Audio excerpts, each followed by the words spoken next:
Hi, this is Pad, success coach and the author of a book called Team Me, How to Play Your Best Game in Life. And I want to invite you now to join me on a totally unique course, Awakening the Mystic Archetype.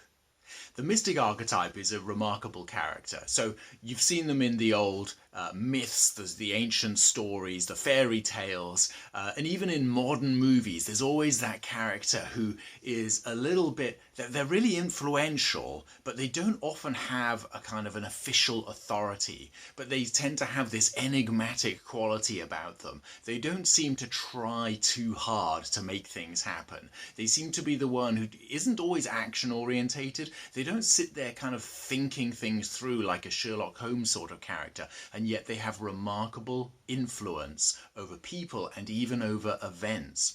They seem to have this way of kind of spreading their presence.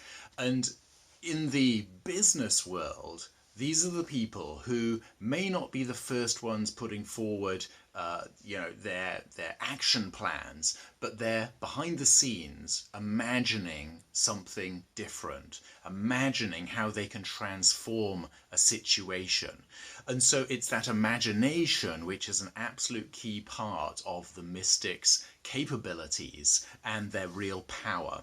So in a challenging situation, in a crisis situation, the sovereign, the king or the queen will very often first of all look to the warrior and to the sage type characters. They look to the people who can get stuff done or think things through.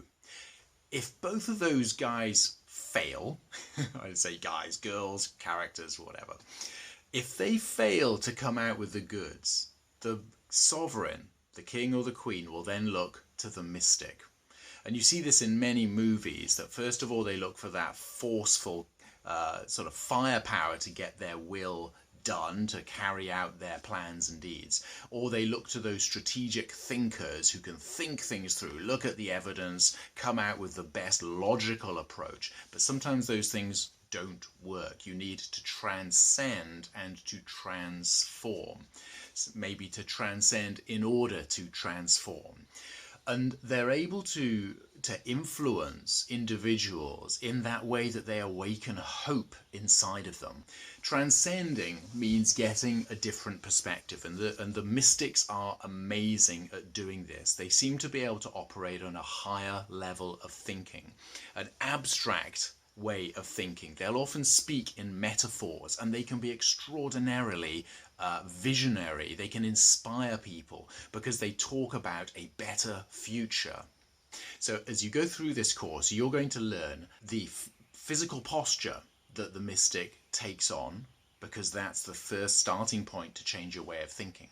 There's also then your mental focus. By turning your mind to certain ways of thinking based upon a certain set of values, then you'll be able to take on board a bit more of the way that the mystic thinks about things. And then another way of transforming your way of going about things to make it more like the mystic is to change your language. And so we will give you specific language patterns, specific words that you can use in order to become more mystic. So I welcome you to the world of the mystic. Step inside, build these strengths inside of yourself, understand these perspectives, and by doing so become more effective in your workplace, in your relationships, and in your influence in wider society.